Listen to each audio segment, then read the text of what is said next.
Salam Bapak Ibu Saudara yang kasih. Puji Tuhan, mari kita mempersiapkan segenap tubuh jiwa roh kita untuk datang menghadap Tuhan Yesus Kristus. Dia yang layak dipuji, dia yang layak disembah. Karena dia anak domba yang duduk di atas tahtanya. Haleluya Yesus. Glory. Haleluya Yesus.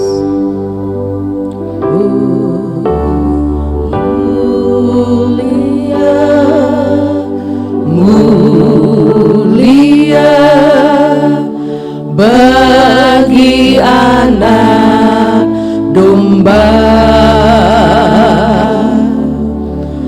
Mulia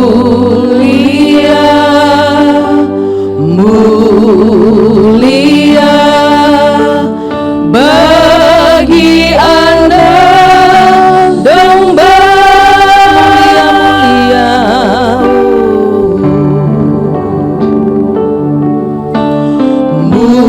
Mulia, mulia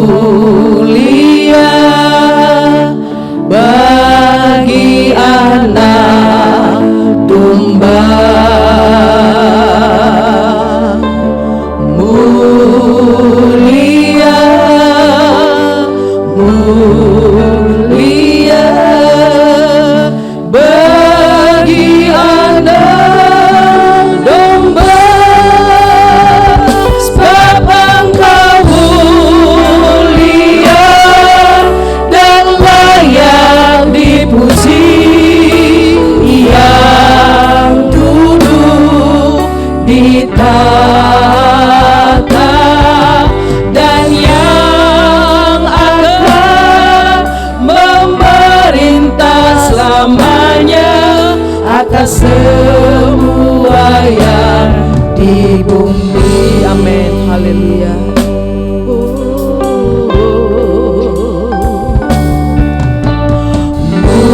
Mulia, mulia bagi anak domba. Mulia, mulia bagi anak domba. Sebab Engkau sama-sama mulia dan layak dipuji, yang duduk di tahta dan yang akan memerintah selamanya atas semua yang di bumi. Sebab Engkau mulia dan layak dipuji. Amin. Haleluya. Yang duduk di tahta dan yang akan memerintah selamanya atas semua yang di bumi. Haleluya. Terima kasih Tuhan. Engkau mulia dan layak dipuji, yang duduk di tahta dan yang akan memerintah selamanya atas semua yang di bumi. Sebab Engkau mulia dan layak dipuji, yang duduk di tahta dan yang akan memerintah selamanya atas semua yang. Sebab Engkau yang mulia yang layak diterima pujian Tuhan. Oh, sebab Engkau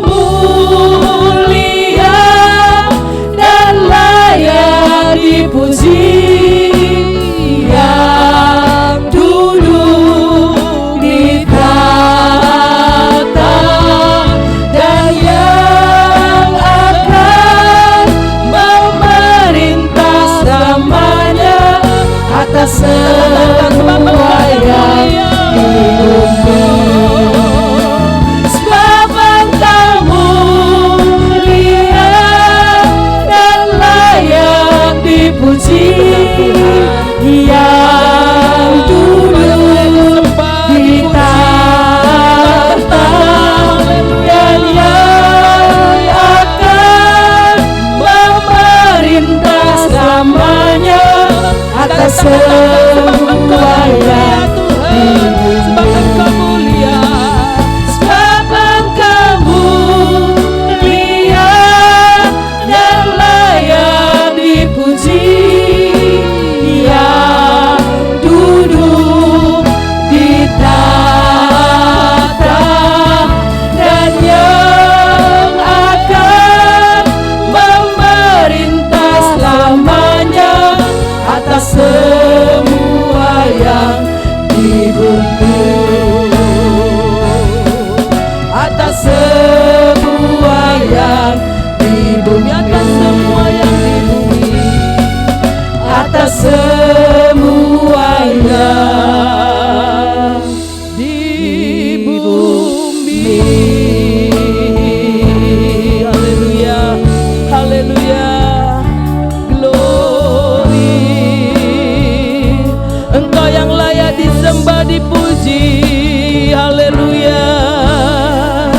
Segala pujian bagimu Tuhan.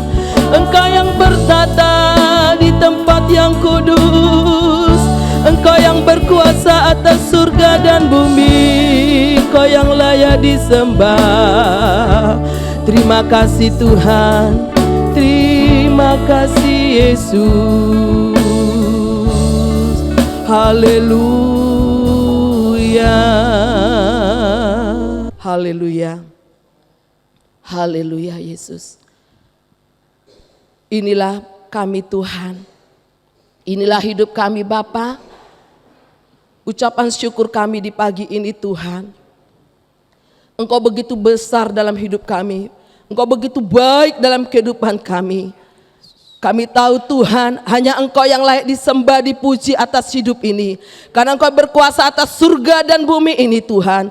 Bawa kehidupan kami semakin terus mencari dan mencari Engkau dengan segenap hati kami.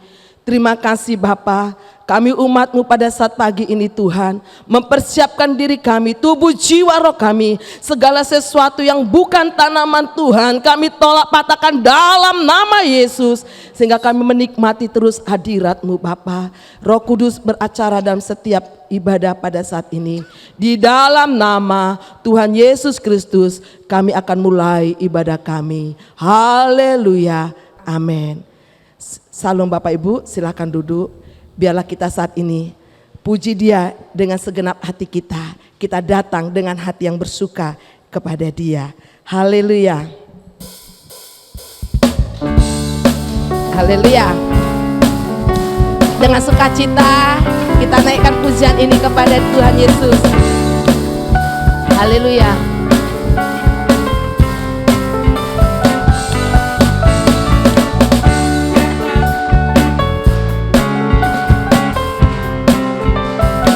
Haleluya, datanglah, datanglah ke bait-Nya dengan hati bersyukur, ke dalam pelataran-Nya. Haleluya, dengan hati bersuka rasakan dan lihatlah betapa baiknya Tuhan bagi yang berlindung padanya. Akan bersorak-sorak, hey, akan bersorak-sorak, hey, hey, bersyukurlah kepada Tuhan, sebab Ia baik, bahwasanya itu selalu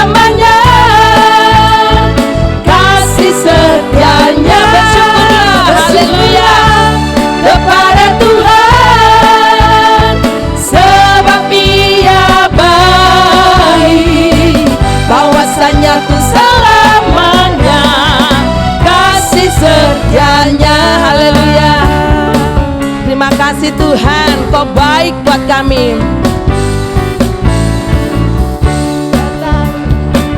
Kebaiknya dengan hati bersyukur ke dalam pelantarannya. Dengan hati bersuka rasakan dan lihatlah betapa baiknya Tuhan bagi yang berlindung padanya. Akan bersorak-sorak, hey, akan bersorak-sorak, hey, hey, bersyukurlah kepada Tuhan sebab Ia baik. Amin. Bahwasanya haleluya selamanya kasih setia Tuhan begitu besar buat kami. Oh, bersyukurlah kepada Tuhan sebab Ia baik. Bahwasanya selamanya kasih. Kita katakan kembali, bersyukurlah kepada Tuhan. Haleluya. Bersyukurlah kepada Tuhan. Amin. Sebab Ia baik. Bahwasanya selamanya kasih setianya. Bersyukurlah kepada Tuhan.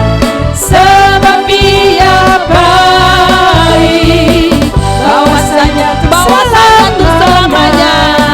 Bahwasanya selamanya. Bahwasanya selamanya kasih setianya. Haleluya. Bersyukurlah. Haleluya. Haleluya. Amin. Haleluya.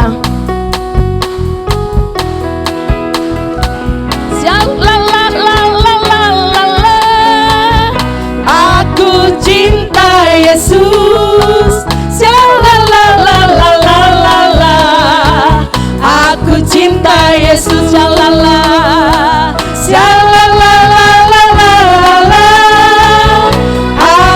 cinta Yesus.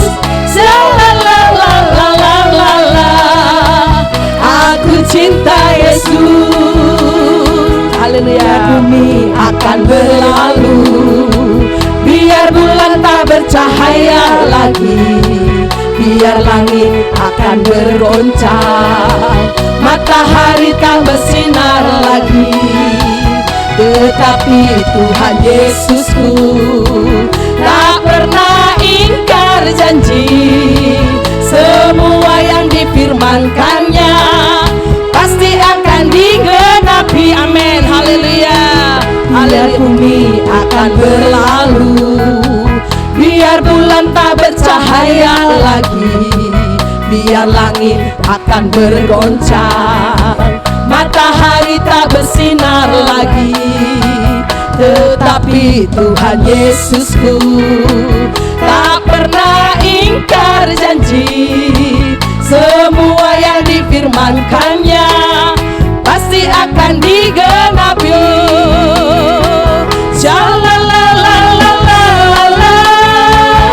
Aku cinta Yesus. Aku cinta Yesus.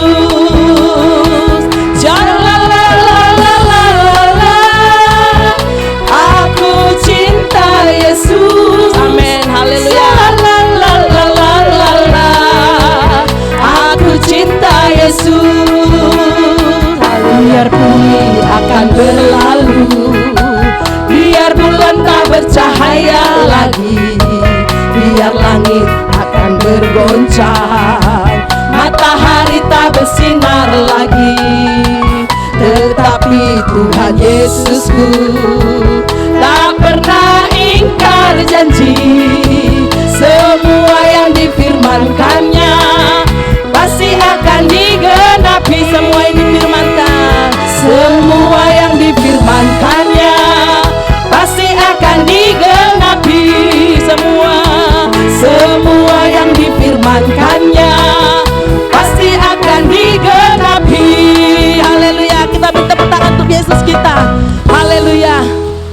Amin. Benar, firman Tuhan pasti akan digenapi dalam hidup ini.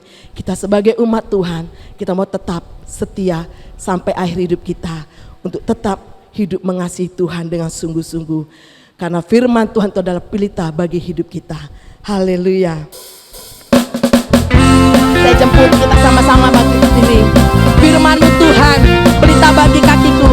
Kita sama-sama bagi berdiri. Kita katakan kepada Tuhan Yesus, biar firman terus membimbing dan menuntun kami. Haleluya.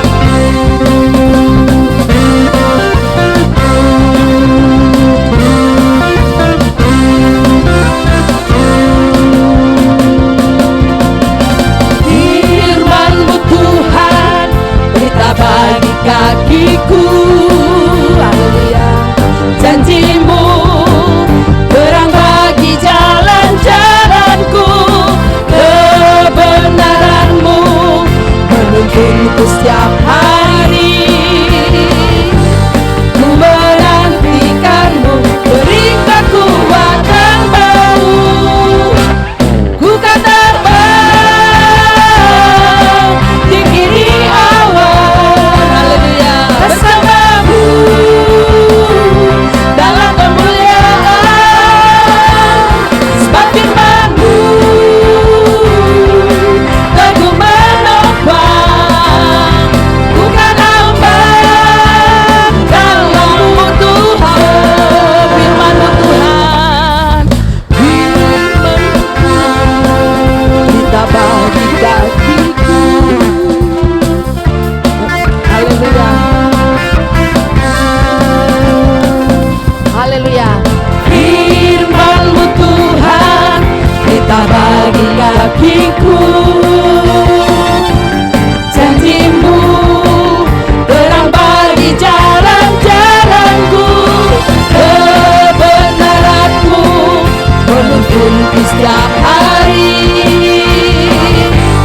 Ku menantikan-Mu, beri kekuatan badan terbang.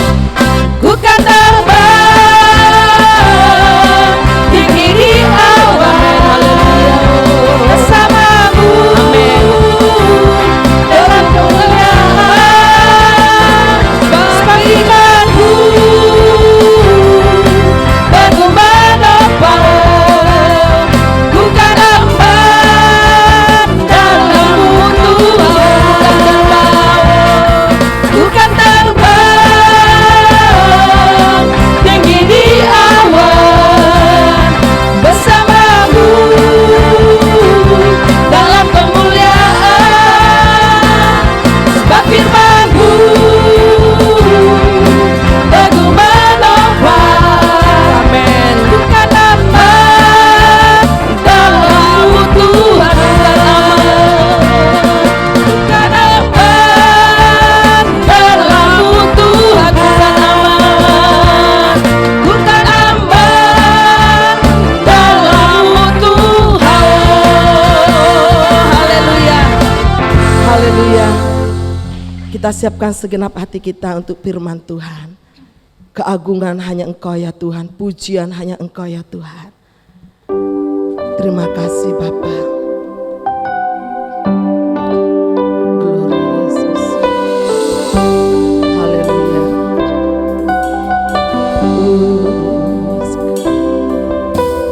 Agung dan mulialah Tuhanku. Sempurna perbuatan tangan-Mu yang berkuasa atas surga dan seluruh bumi. Siapa yang dapat seperti Kau Tuhan? Agung dan mulialah Tuhanku. Maha besar perbuatan tangan-Mu. Aku datang dan bersujud dalam hadirat-Mu, memuja Engkau seumur hidupku.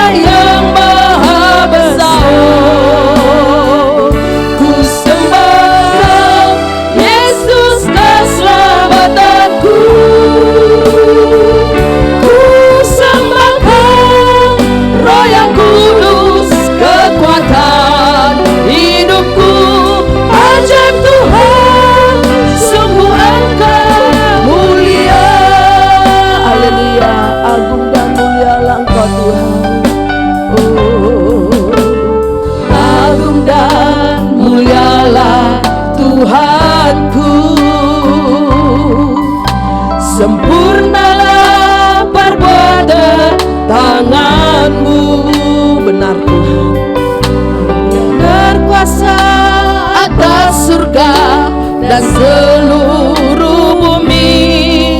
Siapa yang dapat seperti Kau Tuhan? Agung dan mulialah Tuhanku, maha besar Engkau Tuhan. Maha besar perbuatan tangan glory. Aku datang dan bersujud dalam hadirat-Mu, memuja Engkau seumur hidupku.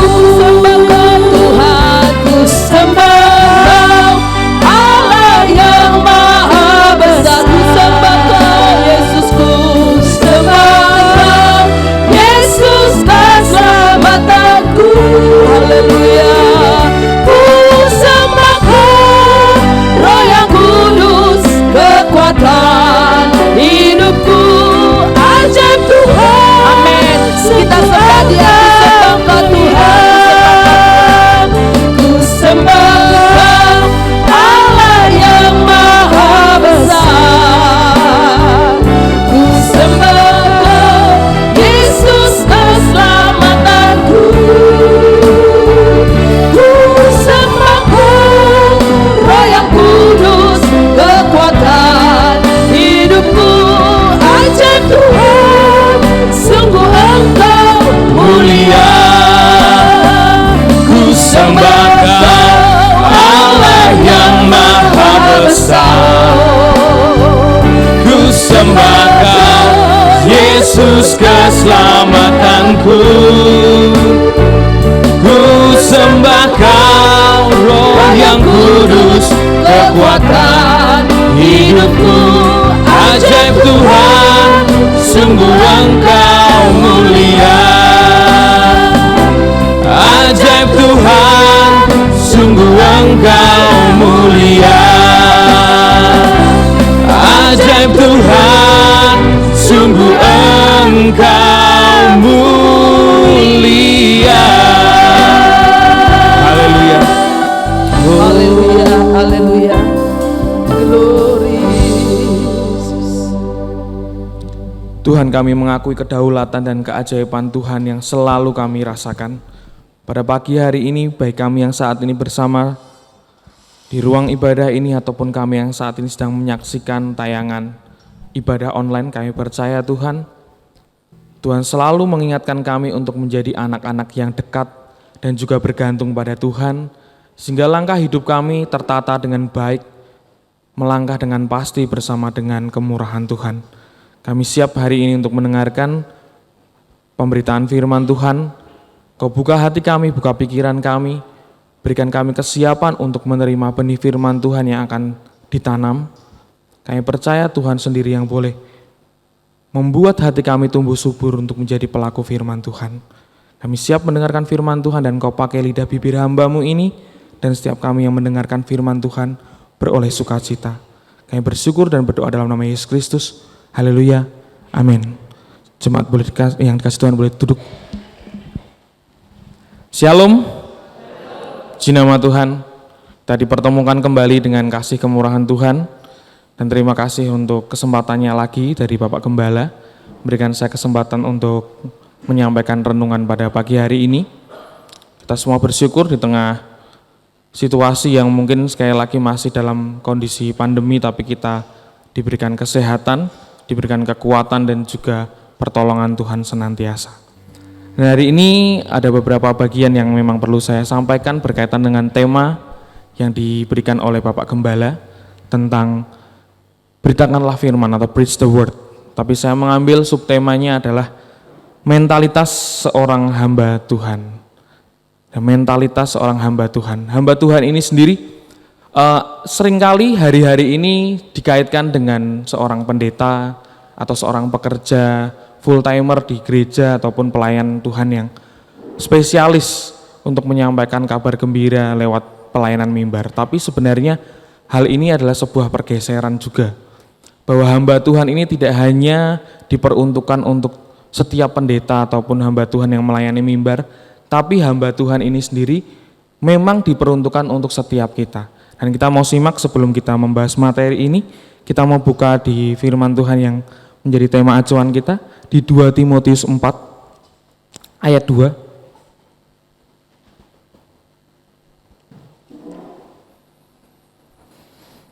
2 Timotius 4 ayat 2, ini ayat emasnya ya.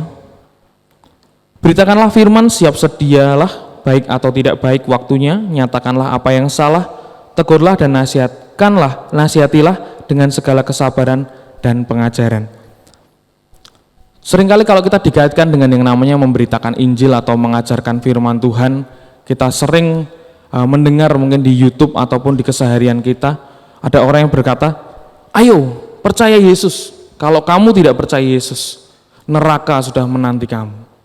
Kalau kamu percaya Yesus, surga yang menantikan kamu.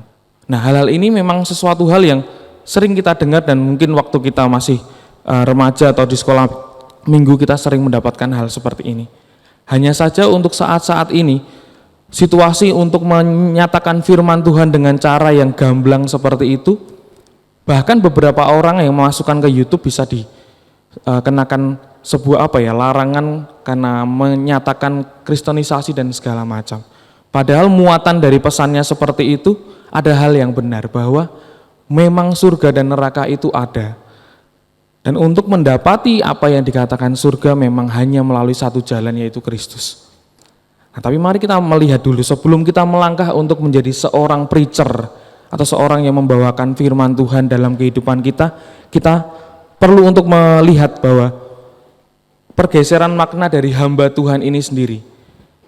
Jadi seringnya kita memasrahkan atau memberikan sebuah tanggung jawab besar untuk menjadi pemberita firman hanya kepada para hamba Tuhan yang kita kenal sebagai gembala, pendeta, atau pekerja gereja. Sehingga kita seringkali lalai, kita seringkali terlewatkan bahwa kita ini juga termasuk bilangan orang yang percaya pada Tuhan, yang mendapatkan sebuah amanat agung untuk pergi dan memberitakan firman, menjadikan semua bangsa murid. Hanya karena kita mengkotak-kotakkan bahwa saya ini bukan hamba Tuhan, saya hidupnya tidak sekudus Bapak Gembala dan para pengerjanya. Saya ini masih banyak hal yang butuh saya kerjakan, kalau saya mengatakan dikira saya sok suci. Nah, pandangan-pandangan seperti ini atau stigma-stigma seperti ini yang membuat kita akhirnya tidak leluasa untuk mengambil bagian sebagai seorang yang memberitakan firman Tuhan. Bahkan kalau saya lihat di internet, bahkan di TikTok, anak muda zaman sekarang makanya perlu waspada dan juga melihat situasi dengan baik. Ada orang dengan prinsip bahwa ya ini agama saya, itu agama kamu, tolong jangan saling mencampuri supaya kita bisa toleransi. Nah, itu sebuah perkataan atau statement yang mungkin baik, tapi statement itu tidak membuat kita punya sebuah daya juang untuk memenangkan jiwa-jiwa. Karena zona nyaman kita, ya udahlah, yang penting aku ke gereja, pemberitaan firman itu tugas para pengerja firman Tuhan. Dan itu kekeliruan besar, saudara-saudara terkasih. Bahwa mengambil peran menjadi seorang yang memberitakan firman Tuhan yang sampai diangkat ke tema yang sudah dipergumulkan Bapak Gembala ini, tugas setiap kita. Maka kalau saya lihat dari Kamus Besar Bahasa Indonesia, kita lihat saya mempercayai muatan dari pesan untuk membawa firman ini tidak terkhusus untuk hamba Tuhan yang dikatakan pendeta, tapi kita semua. Nah, untuk meminjam kata sebutan hamba Tuhan dipakai untuk pendeta, nyatanya sebutan ini memiliki makna bahwa orang-orang yang disebut hamba Tuhan adalah orang-orang yang mengikatkan diri. Orang-orang yang mengikatkan diri dan berkomitmen untuk hidup dan memiliki gaya hidup seperti siapa yang dia sembah atau tuannya. Maka dikatakan hamba Tuhan adalah seseorang yang dengan kesungguhan hati, dengan kesadaran diri mau mengikut dan memiliki gaya hidup seperti Tuhannya. Karena pilihan hidup seseorang hanya dua. Jika tidak mau mengikuti Tuhan, kamu hanya akan mengikuti mamon atau mengikuti berhala, atau bahasa sederhananya kita menjadi hambanya iblis. Dan ini teguran yang cukup keras, dan tema-tema yang saya lihat, saya ulang kembali pemberitaan firman Tuhan yang disampaikan oleh Bapak Ibu yang bertugas di tempat ini. Saya melihat memang tema-tema ini memang perlu diangkat hari-hari dewasa ini. Karena anak muda ataupun situasi sekarang itu orang lebih memilih untuk hidup dalam zona nyamannya memilih sebuah keyakinan di mana ya nggak usah terlalu memaksakan apa yang menjadi keyakinan kita pada orang lain. Yang penting kita hidup baik. Atau prinsip hidup yang tidak mau menyenggol orang lain. Untuk supaya kita guyup dan rukun. Padahal tantangan hidup seorang yang menerima Tuhan, hatinya yang membara karena kasih Kristus ini sendiri, harus membuat dia mau men-sharingkan atau menceritakan siapa Tuhan yang dia sembah. Dan ini sering kita lupakan bahwa ini tugas tanggung jawab kita yang dikatakan hamba Tuhan. Orang-orang yang mengikatkan diri kepada satu kesatuan kasih Kristus. Orang-orang yang sama mengangkat tangan dan hati ketika menerima Tuhan. Ketika kita sudah menerima baptisan, kita sudah menerima Kristus sebagai Tuhan dan Juru Selamat, maka saat itu pula amanat agung itu juga kita emban untuk kita kerjakan. Nah, tantangan di masa kini adalah kita terlalu tenang. Tidak ada goncangan-goncangan tentang masalah keimanan kita. Karena kecenderungan kita sedang dingiangkan rukun toleransi antar umat beragama. Itu baik. Tapi akhirnya kita melupakan tugas tanggung jawab kita sebagai seorang hamba. Hamba yang melayani Tuhan, yang rindu untuk membagikan apa yang menjadi isi hati dari Tuhannya. Orang yang mengikatkan diri sungguh-sungguh di dalam Tuhan adalah hamba Tuhan. Dan bilangan itu sekarang ada di tempat ini, ada di dalam hati kita yang sudah menerima Tuhan, baik yang di rumah atau di sini. Tuhan mau panggil dan mengingatkan kita kembali. Tugas untuk memberitakan firman Tuhan baik atau tidak baik waktunya, itu tugas tanggung jawab kita bersama. Tidak hanya diemban oleh Bapak Gembala, tapi dengan kita saat ini yang memang sama-sama mengaku dengan lidah bibir kita dan hati kita bahwa Yesus itu adalah Tuhan kita. Saya berikan contoh ketika kita menunjukkan gaya hidup yang sesuai firman Tuhan, maka kita disebut dengan seorang hamba Tuhan. Tidak perlu mengkotak-kotakkan tadi. Orang yang belajar firman, teologi dan pengerja gereja, pelayan Tuhan itu hamba Tuhan. Saya ini hanya orang biasa. Ya semoga itu hanya kerendahan hati. Tapi sebenarnya Tuhan sendiri sudah memilih kita. Bahkan dikatakan sebagai sahabat yang akan memberitahukan banyak hal yang tidak diungkapkan. Tapi kepada sahabatnya Tuhan akan ungkapkan. Kepada hambanya yang dikasihinya kita akan diajak berpesta. Tidak hanya mendapatkan sesuatu hal yang menarik bersama dengan Tuhan, yaitu jaminan keselamatan. Tapi ada tugas tanggung jawab yang kita emban untuk membuat banyak orang merasakan sukacita yang sama seperti kita rasakan. Tantangan yang besar ini harus kita jawab dengan sebuah mentalitas yang teruji. Mentalitas ini bicara tentang kondisi kesadaran, kondisi diri, kejiwaan kita, bahkan situasi yang menjadi fundamental atau basic kita. Kalau mentalitas sebagai hamba Tuhan saja kita tidak memiliki dengan baik, ya wajar kalau kita terlena selama ini bahwa kita ini masih sering mengkotak-kotakan diri kita menjadi pribadi yang bukan terlibat dalam pelayanan misionaris seperti ini. Mungkin tidak di antara kita tidak semuanya terpanggil untuk menjadi seorang pengabar Injil di desa-desa terpencil. Tapi setiap kita dipanggil Tuhan untuk menjadi seorang pembawa kabar gembira dalam kehidupan kita. Saya sangat bersyukur jemaat-jemaat di tempat ini tuh sering sharing firman Tuhan. Saya terberkati dengan renungan-renungan yang tiap pagi dibagikan oleh saudara-saudari tempat ini. Bahkan wallpaper atau mungkin status-status WA seringkalinya menyampaikan firman Tuhan. Ini bagian dari pekabaran Injil.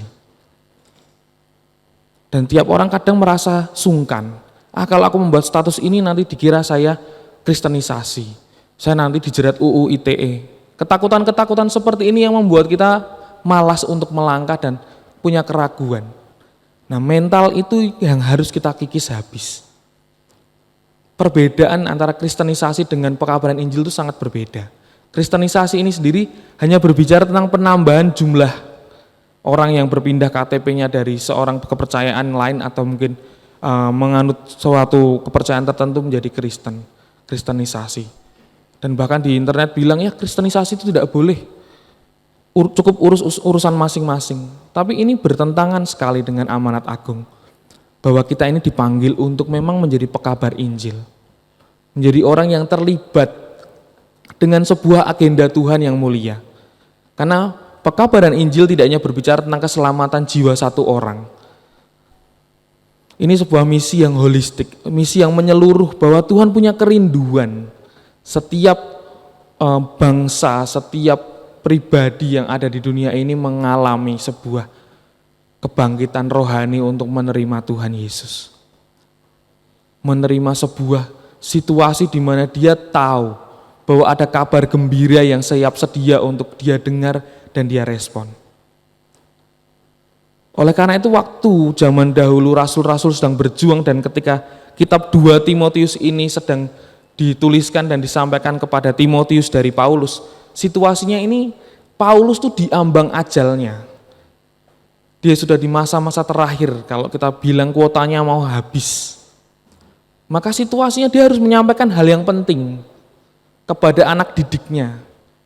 Dan situasinya apa? Zaman dulu ketika masa-masa di mana Timotius sedang melayani itu, marak sekali dengan ajaran-ajaran dari guru palsu dan penganiayaan waktu itu.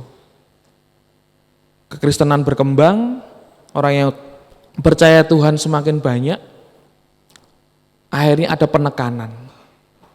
Ada penekanan dari pihak-pihak tertentu yang membuat jadi ketakutan. Makanya dikatakan di ayat ini, saya akan bacakan dari ayat 1 sampai 5 tadi. Di hadapan Allah dan Kristus Yesus yang akan menghakimi orang yang hidup dan yang mati, aku berpesan dengan sungguh-sungguh kepadamu demi penyataannya dan demi kerajaannya.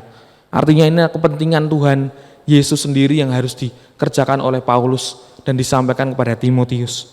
Beritakanlah firman, siap sedialah, baik atau tidak baik waktunya.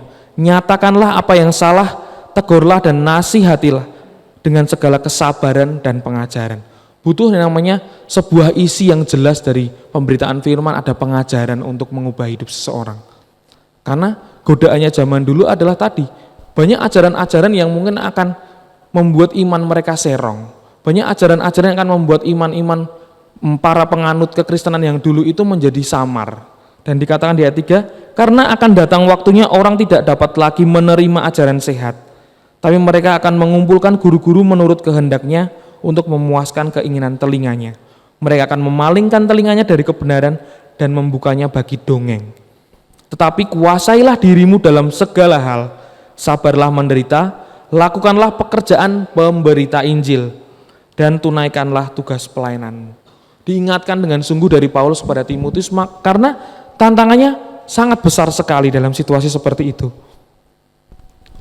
di mana penganiayaan itu di depan mata. Timotius ini masih muda, masih belia. Dia punya keraguan, dia punya sesuatu kondisi fisik yang memang harus dia bereskan.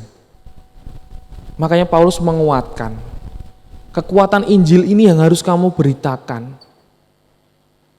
Harus memerdekakan banyak orang, harus mengalahkan ajaran-ajaran palsu.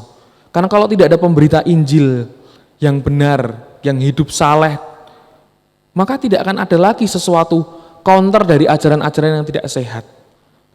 Makanya ketika saat ini kita banyak media yang mendukung kita untuk banyak belajar, jangan hanya makan dari sari-sari yang dikatakan oleh para pembawa firman Tuhan, tapi milikilah kehidupan yang baik di dalam Tuhan secara pribadi. Karena keselamatan ini adalah suatu anugerah yang harus diresponi dengan baik untuk hidup sesuai dengan apa yang Tuhan mau. Punya sebuah relasi yang intim dengan Tuhan. Mengusahakan hari-hari kita ketika kita merasakan adanya jaminan keselamatan dan anugerah keselamatan itu, kita respon dengan memiliki kehidupan secara pribadi dengan Tuhan. Sehingga ketika waktunya kita diutus untuk memberitakan Injil, keraguan itu akan sirna karena kita sudah dipersiapkan oleh Tuhan dengan baik. Ketika ada orang yang mengaku bahwa saya ini adalah titisan Yesus Kristus, kita tidak bisa serta-merta langsung, wah ya ini pasti ini urapan dari Tuhan yang luar biasa orang ini. Kita akan belajar karena Allah Roh Kudus yang akan membimbing, mengoreksi setiap apa yang kita kerjakan.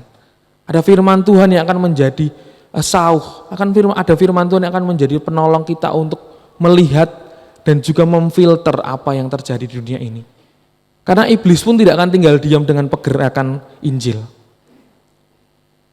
Dia dikatakan seperti serigala berbulu domba, dia akan seperti samar-samar memiliki ajaran-ajaran yang hampir mirip, tapi akan membinasakan kita karena kesesatannya. Maka penting bagi kita di antara kita seluruh, masing-masing di antara kita boleh memiliki waktu yang berkualitas dengan Tuhan secara pribadi. Jangan hanya mengandalkan ketika hari Minggu ini kita datang dan menikmati firman dari hamba-hambanya. Tapi setiap hari kita memiliki kesungguhan hati untuk mencari, untuk menikmati. Seperti yang dikatakan oleh Bu Manurung beberapa waktu yang lalu, Pak Harto ya, haus dan lapar akan firman Tuhan. Karena ini adalah perkara bagaimana kita mau bertumbuh. Mengasah mentalitas kita menjadi orang-orang yang memang mencintai Tuhan. Karena kabar Injil ini adalah hal yang berbicara tentang cintanya Tuhan. Orang yang kasmaran, orang yang punya penuh rasa cinta, dia mencari dan terus mencari siapa pribadi yang dia cintai untuk dia ekspresikan cintanya. Tuhan sudah lakukan yang lebih dari apa yang kita inginkan. Dia tidak hanya memberikan kita keselamatan, tapi dia berikan kita kekekalan. Maka responi dari hati kita bahwa kita ini dipanggil untuk memiliki relasi yang tepat dan berkualitas dalam Tuhan. Surat terakhir ini ditulis Paulus pada waktu menulis surat ini, Kaisar Nero sedang berusaha menghentikan perkembangan kekristenan di Roma. Ini latar belakangnya dengan penganiayaan yang bengis. Kalau Nero itu dulu saya masih ingat Pak Lukman yang mengajar waktu ibadah ada software namanya Nero untuk burning CD lah. Kenapa dari kata Nero ini? Karena zaman dulu kaisarnya suka membakar manusia. Saya masih ingat waktu saya masih remaja ada. Dan Kaisar Nero ini begitu bengis untuk memperlakukan orang-orang yang menyembah Tuhan Yesus Kristus. Tantangannya tidak seperti sekarang, kita kondisinya sangat damai untuk situasi di Semarang. Dan kita berharap terus berdoa untuk Indonesia dipulihkan. Karena beberapa belahan wilayah di Indonesia ini pekabaran Injil ada yang dipersulit. Pembangunan gereja dipersulit, untuk beribadah di gereja seperti ini tidak bisa. Nah, makanya situasi yang terlalu tenang ini kadang membuat kita terlena. Maka Tuhan mau bangkitkan hati kita untuk jiwa-jiwa yang belum dimenangkan ini, supaya kita memiliki rasa kasih juga, ada compassion. Supaya itu juga jiwa-jiwa yang di luar sana adalah bagian kita. Apalagi jiwa-jiwa yang di dekat kita, anak-anak kita, keponakan kita, adik kita mungkin. Dan ini pun masih jadi pergumulan saya. Bahwa kehidupan kita ini kan pengabaran Injil tidak hanya sesaat ketika mendengar firman saat ini real time, tapi orang yang mengabarkan Injil perlu dan harus benar-benar membina hidupnya supaya jadi teladan, menjadi saksi Kristus yang nyata. Karena saya seorang sales, saya belajar product knowledge. Kalau mau beli TV ya kan, ada TV Android, TV Smart TV, ada digital TV, saya pelajari komponen-komponennya, fitur-fiturnya, supaya saya bisa menawarkan dengan tepat. Nah, pekabaran Injil ini tidak sama dengan salesmanship, yang tidak bisa kita tawarkan pada orang, ayo, kamu kalau enggak terima Yesus, kamu mati loh.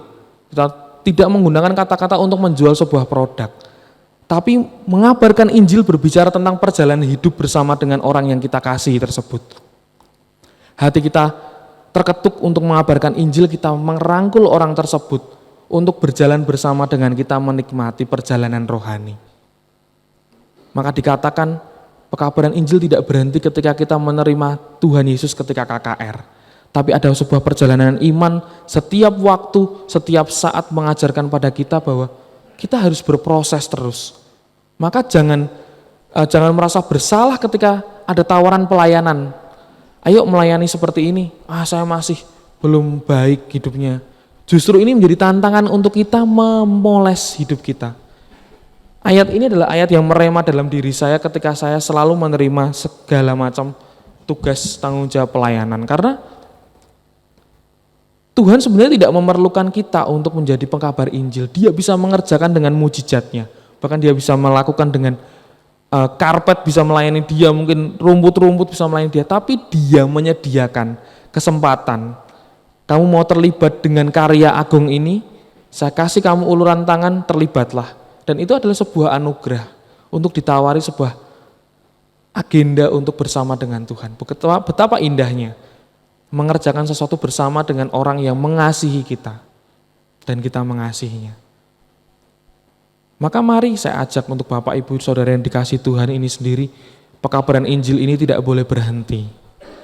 Tidak boleh terkotak-kotakan dari orang yang dikatakan pendeta yang harus mengabarkan Injil. Tapi kita semua, situasi atau pekerjaan seperti apapun, kita dipanggil Tuhan. Tapi panggilan saya menyembah Tuhan sebagai WL, pelayan Tuhan pun adalah seorang misionaris untuk mengabarkan kabar gembira. Maka hidupnya harus dijaga dengan kekudusan. Ketika dia jatuh adalah Roh Kudus yang mengingatkan. Karena apa? Iblis tidak akan tinggal diam dengan sesuatu hal yang bagi dia akan membuat Injil semakin dikabarkan, kerajaan Allah semakin dikenal orang. Dia tidak akan tinggal diam, dia akan serang. Dia akan buat mental kita hancur. Dia akan buat dengan masa lalu kita yang kelam membuat kita jadi enggan untuk melayani. Maka saat ini Tuhan mau bereskan mentalitas kita sebagai seorang hamba ini. Dari awal kata-kata hamba ini kan seorang yang mengabdikan diri. Sehingga tidak ada lagi bargaining atau tawar-menawar ketika Tuhan bilang, kamu ini terlibat dalam karya agung keselamatan. Maka yang bisa kita kerjakan ya kita menuruti pribadi yang memang sudah menebus kita itu sendiri.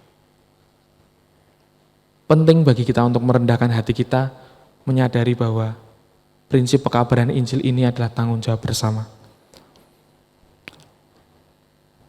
Jika mau dipahami, penginjilan adalah usaha untuk memberitakan kabar baik tentang keselamatan yang adalah inisiatif Tuhan. Kata-kata yang sering Pak Hosea juga katakan di mimbar ini, keselamatan ini anugerah, bukan hasil jerih payah kita. Kita yang sedang mengusahakan Injil ini pun hanya sebagai partner, tapi keselamatan ini sendiri murni adalah inisiatif dan karya agung Tuhan. Dia melibatkan kita bukan untuk membuat orang lain, kalau lewat aku yang suci dan saleh, orang pasti terima Tuhan, tidak. Keselamatan ini murni ditawarkan untuk setiap orang yang percaya. Ini sebuah tiket yang harus, kalau dulu bahasanya Pak Hosea, boarding pass yang memang harus diambil. Untuk seorang yang mau mendapatkan kekekalan harus dari Kristus sendiri. Ini penawaran, karya keselamatan yang harus dikabarkan. Oleh karena itu, dikatakan ini sebagai good news atau kabar baik. Baru bisa dikatakan kabar baik karena ada kabar buruk. Orang bisa tahu ini kabar yang baik karena ada pembandingnya. Kabar buruknya apa? Semua manusia berdosa. Semua manusia tidak bisa menyelamatkan dirinya sendiri. Semua manusia akan tertelan dengan sebuah situasi di mana dia akan jatuh bangun dengan dosanya. Sebuah kehampaan, kekosongan. Ini kabar buruknya seperti itu. Di mana usahamu, amalmu, perbuatan baikmu, prestasimu tidak membuat kamu akan semakin dekat dengan Tuhan. Tapi ada kabar baiknya. Manusia yang tidak bisa menjangkau Allah yang kudus ini, Dia Allah yang berinisiatif datang menemui kita, merangkul kita untuk bersama dengan kita. Ikutlah aku, terimalah, kamu akan dimenangkan. Tuhan tidak menjanjikan ketika kemenangan ini adalah kemenangan finansial, tapi Tuhan menjanjikan kemenangan ini bersifat kekekalan, tentang sesuatu yang tidak akan bisa direbut oleh dunia ini. Kalau harta kita ini masih bisa semakin lama semakin berkurang, tapi keselamatan dan juga kekekalan tidak akan berubah. Maka yang bisa memberikan hal yang kekal adalah pribadi yang kekal. Tuhan mau panggil kita untuk kembali punya mentalitas hamba Tuhan, bahwa kita ini memang dari awal adalah seorang yang sudah dinyatakan dan dikasihi Tuhan. Tuhan melihat kita, mengajak kita untuk tahu, kamu ini pengikut, kamu ini hamba. Kerjakan apa yang saya rindukan terjadi untuk orang lain juga jadi hambaku, jadi muridku, jadi orang-orang yang duduk di bawah kakiku untuk mendengarkan apa yang jadi isi hatiku. Injil adalah good news, kabar baik di tengah kabar buruk yang menghantam hidup manusia.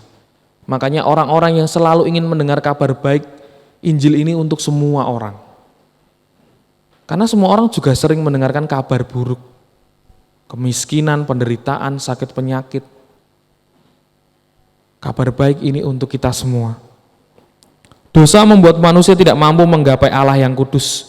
dosa berujung maut dan tidak ada kemenangan tanpa karya penebusan Kristus. Mari kita buka di Roma 6 ayat 23.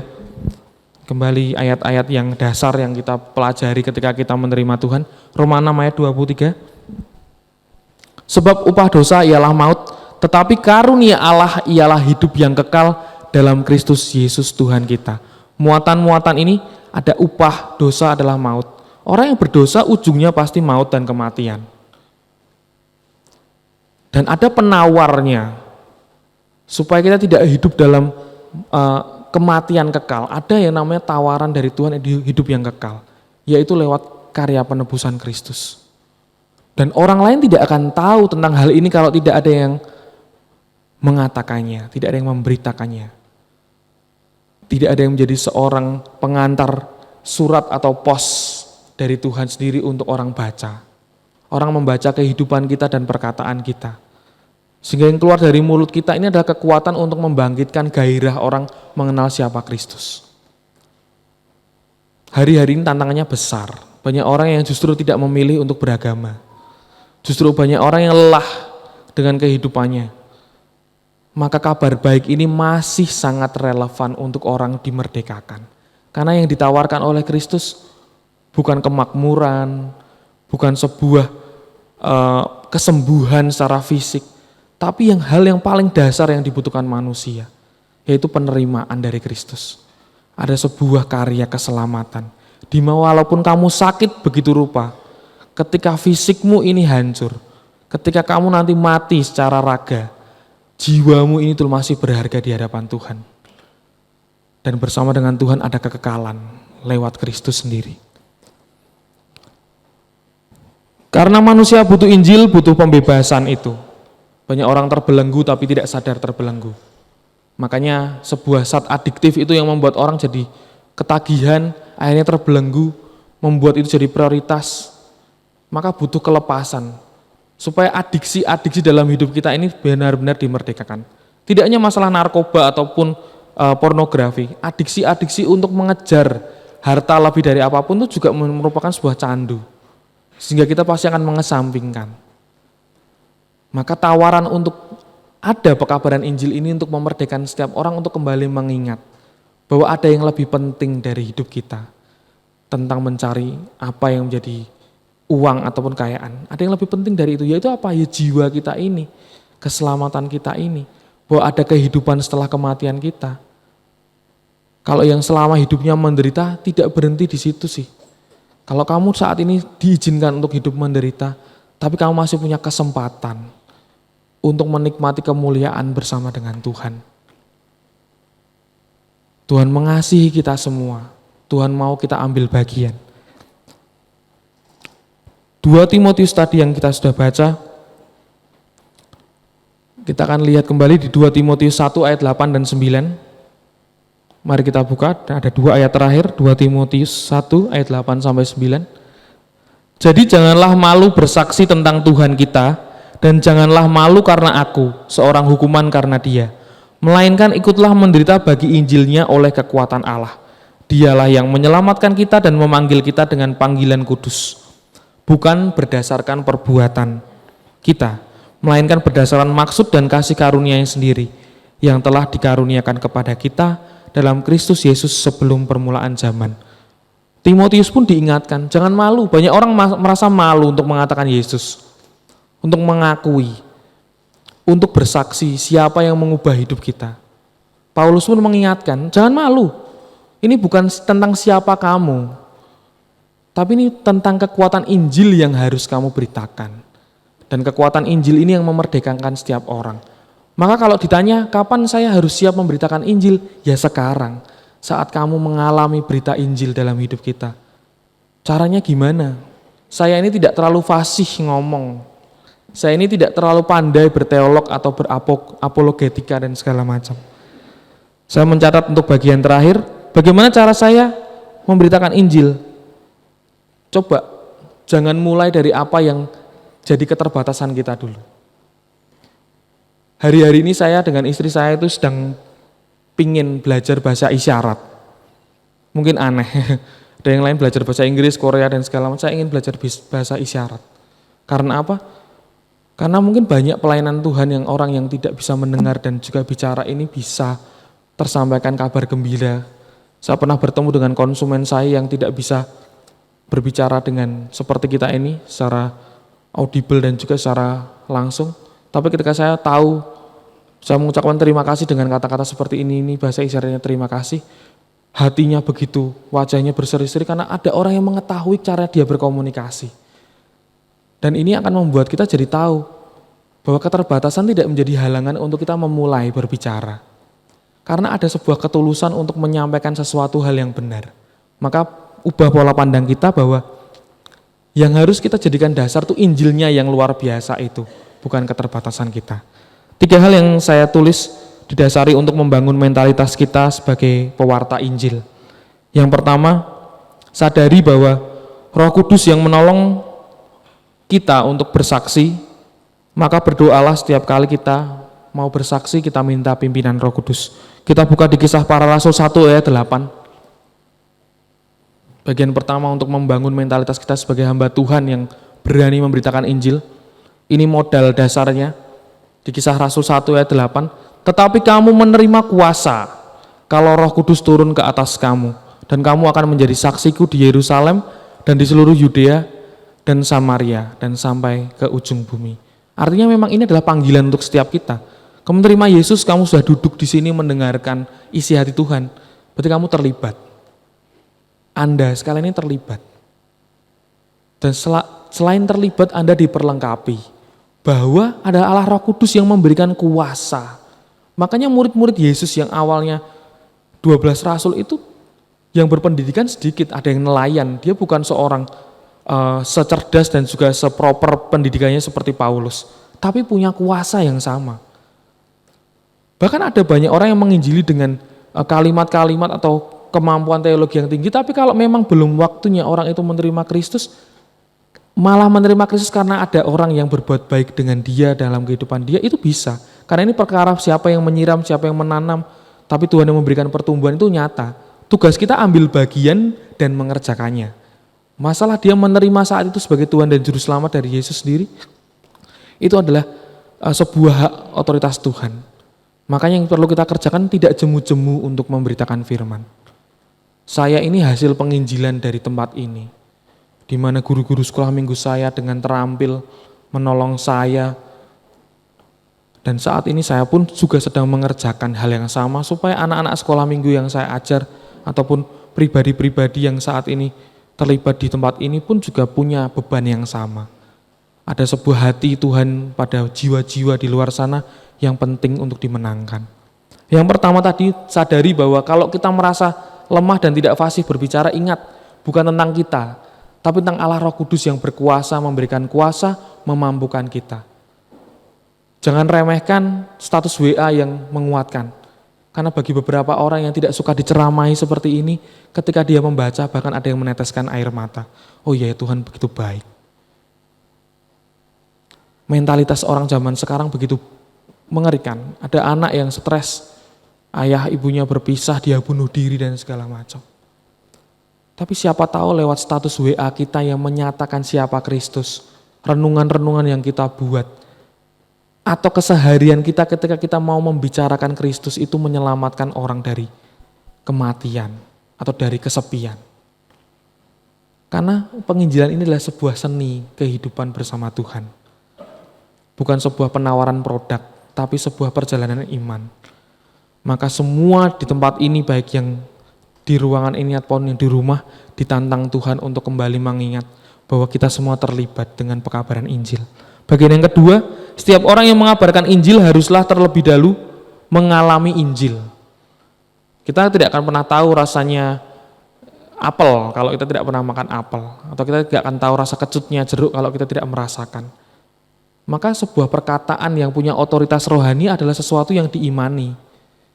Keraguan itu kadang muncul karena memang dari awal kita tidak siap mau bilang siapa Yesus, aku kok hanya dengar atau membaca. Tapi kalau kita sudah pernah mengalami betapa baiknya Tuhan yang sudah menyelamatkan kita, kita hanya perlu bercerita bagaimana Tuhan yang menyelamatkan kita, dan hak yang sama akan diberikan pada orang yang kita ceritakan itu. Punya kesempatan yang sama merasakan kelegaan di dalam Tuhan. Yang pertama tadi tentang siapa Roh Kudus yang menyertai kita, yang kedua tentang merasakan Injilnya sehingga kita bisa berbagi Injil, yang ketiga yang terakhir teladan. Ini yang tidak kalah penting.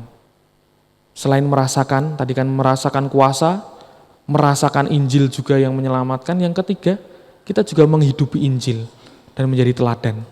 Banyak orang kecewa dengan hamba Tuhan atau pelayan Tuhan mimbar ini karena kehidupannya mungkin tidak sama seperti apa yang dikatakan, membuat kita kecewa dan segala macam. Tapi ini tidak menjadi sebuah halangan untuk kita berhenti tentang firman, berhenti bicara tentang firman. Karena ini adalah urusan kita dengan Tuhan sebagai partner kita, bahwa kita sendiri harus punya hidup yang bisa jadi teladan. Maka hari demi hari kita yang lemah dan juga terbatas ini dikikis. Saya juga tidak mulai dengan kesempurnaan.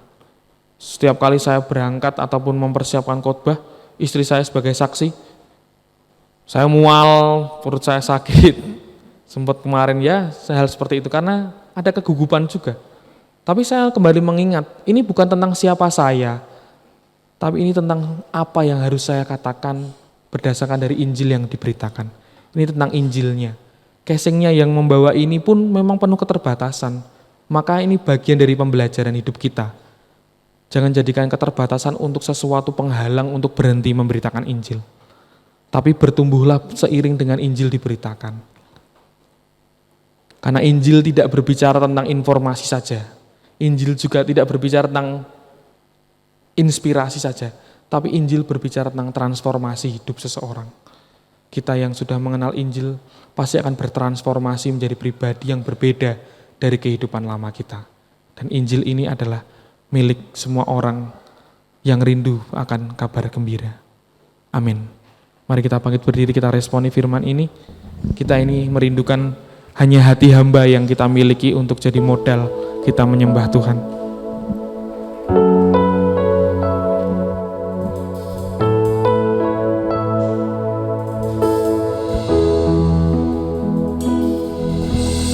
Ku tak dapat lupakan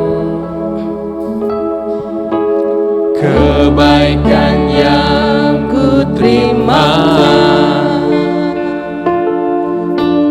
pengorbananmu yang mulia, jadikan ku berharga.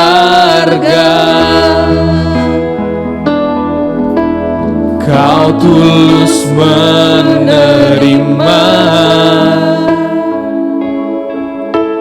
aku apa adanya. Kekuatan kasih-Mu nyata memulihkan hidupku. Kau bukan Tuhan yang melihat rupa, Kau bukan Tuhan yang memandang harta. Hati hamba yang selalu Kau cari, biar Kau temukan di dalamku. Selama ku hidup, ku mau menyembah-Mu, sebab Engkau sangat berarti bagiku. Yang terbaik yang ada padaku, ku persembahkan kepadamu. Kau bukan Tuhan yang melihat rupa, bukan Tuhan yang melihat rupa. Kau bukan Tuhan yang memandang harta. Hati hamba yang selalu Kau cari, biar Kau temukan di dalamku. Selama ku hidup, ku mau menyembah-Mu, sebab Engkau sangat berarti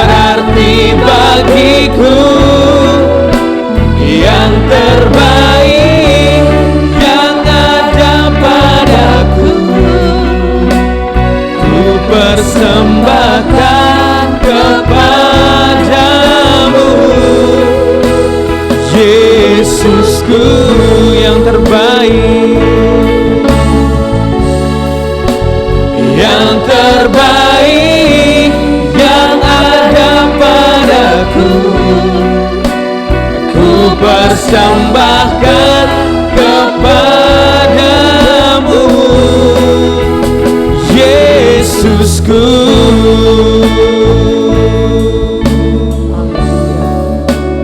Yesusku. Amin. Terima kasih Tuhan. Tuhan, mungkin di antara kami masih ada yang bingung bagaimana kami memulai mengabarkan Injil. Tapi Tuhan mengingatkan bahwa langkah awal untuk memberitakan Injil adalah menikmati Injil itu. Ya, benar. Menerima Kristus sebagai Tuhan dan Juru Selamat. Amin. Yang bertahta, menyadari keberdosaan kami Tuhan, bahwa kami tidak mampu berusaha sendiri. Ada pertolongan kasih Kristus yang memampukan kita. Ada pertolongan Allah Roh Kudus yang membuat kita punya kuasa untuk memberitakan firman. Dan kami rindu setiap kami mengambil bagian kepada siapapun orang yang kami temui atau orang yang kami layani. Ada kabar gembira yang orang lain dengar lewat mulut kami dan iman kami. Jika kami masih bingung siapa target penginjilan kami, mari saat ini kami mohon pada Tuhan untuk mengingatkan orang-orang yang kami kasihi yang belum mengenal Tuhan atau imannya sedang lemah. Kami rindu mulai dari orang itu Tuhan. Mungkin anak kami, mungkin saudara kami, mungkin orang tua kami. Kami rindu bahwa kami tidak berhenti untuk mengabarkan kabar gembira. Biar doa kami ketika kerajaan-Mu datang, biar ketika Tuhan Yesus mendapati kami setia karena kami pribadi yang ambil bagian dari karya keselamatan lewat kami sebagai seorang pembawa firman Tuhan. Dan kami rindu Tuhan bahwa kami pribadi yang sudah berterima kasih dan bersyukur karena kami sudah diselamatkan. Maka kami melangkah untuk membawa jiwa-jiwa yang terhilang kembali pada Engkau dan menyembah Engkau Tuhan. Kami rindu bagian karya keselamatan ini terus kami imani. Kami rindu untuk bagian karya keselamatan yang indah dan agung ini pun terus kami hidupi dan membawa dampak bagi hidup kami dan orang lain. Kami bersyukur jika firman ini berhenti berbicara, tapi Allah Roh Kudus yang terus memekikkan dalam hati kami, membuat hati kami berkobar untuk melayani sesama kami manusia. Kami bersyukur kesempatan pada hari ini. Jika saat ini di antara kami ada yang lemah secara fisik, mengalami sakit penyakit, Tuhan Engkau Allah yang baik. Engkau yang punya kuasa penyembuh, kami mohonkan Engkau bersedia, berkenan untuk memberikan kesembuhan untuk setiap kami yang terluka. Pemulihan untuk setiap kami yang saat ini sedang dirundung kesepian. Tuhan tolong menangkan setiap hati kami terus Tuhan, sehingga kami berapi-api melayani Tuhan. Kami bersyukur karena Tuhan boleh menyapa kami pada pagi hari ini. Kami berdoa dalam nama Tuhan Yesus Kristus yang kami kasihi dan begitu mengasihi kami. Haleluya. Amin. Saya serahkan kepada Bu Manur.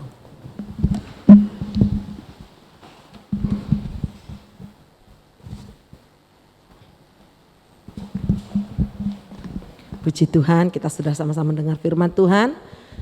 Kita akan memperhatikan warta sepekan.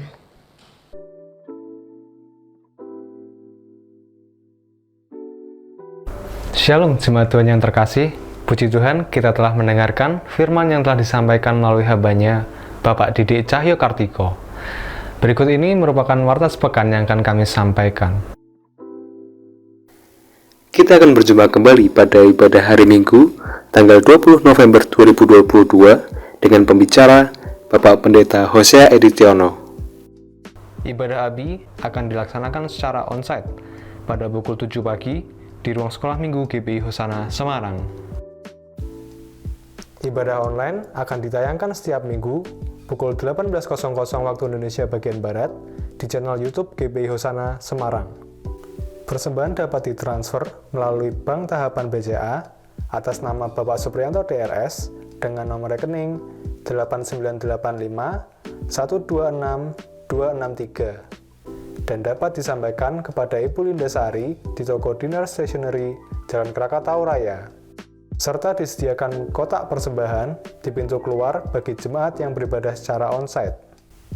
Tetap patuhi dan laksanakan protokol kesehatan saat Anda beribadah di gereja maupun saat Anda berada dalam mobil pengantar gereja. Dan bagi jemaat yang merasa kurang sehat atau sedang sakit, kami himbau untuk mengikuti ibadah secara online dengan serius.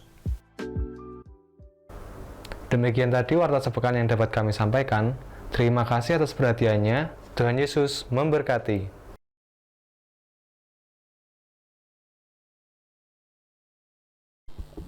Jemaat Tuhan yang terkasih, tetaplah setia beribadah secara onsite setiap minggu jam 7. Setelah ibadah ada latihan ibadah kor kaum pria. Mohon dukungan doa dan dana dari jemaat yang terkasih untuk pembangunan perluasan ruangan untuk sekolah minggu yang sedang berlangsung. Kita akan sama-sama membacakan tentang doa pengakuan gereja GBI kita yang ada. Kita akan sama-sama. Aku percaya bahwa Alkitab adalah firman Allah. Allah yang Esa itu Tritunggal adanya. Yesus yang lahir, mati, bangkit, naik ke surga adalah juru selamat pengantara kita dan raja segala raja. Manusia berdosa harus bertobat dan beriman agar diampuni, dibenarkan dan dilahirkan baru, lalu dibaptis secara selam dan hidup suci. Bahasa roh adalah tanda awal baptisan Roh Kudus. Gereja melakukan perjamuan kudus dan meyakini kesembuhan ilahi. Tuhan Yesus akan datang kembali. Ada kebangkitan tubuh, kerajaan 1000 tahun, hukuman kekal dan hidup kekal. Amin. Kita sama-sama akan mengakhiri. Saya serahkan kepada Bapak Gembala.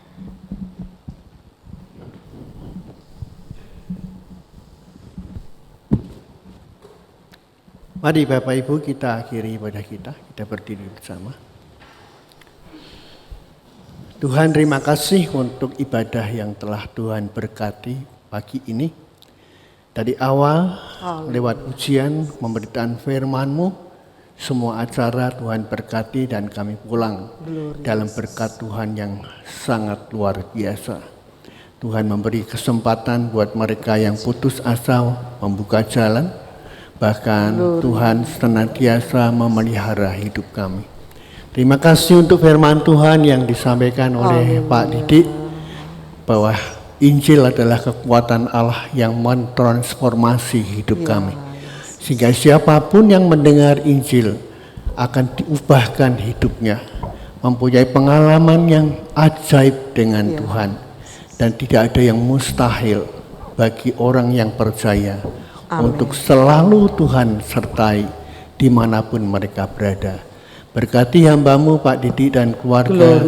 Jadikan berkat di tengah-tengah hamba-Mu berada, di tengah-tengah hamba-Mu berkarya, sehingga nama Tuhan semakin ditinggikan. Berkati bangsa dan negara kami Indonesia. Kami rindu bangsa ini terus Tuhan berkati. Kemuliaan Tuhan dinyatakan di atas seluruh suku-suku bangsa di seluruh kepulauan Nusantara. Bahkan kami rindu keselamatan menjadi bagian setiap kami yang percaya kepadamu Bapa.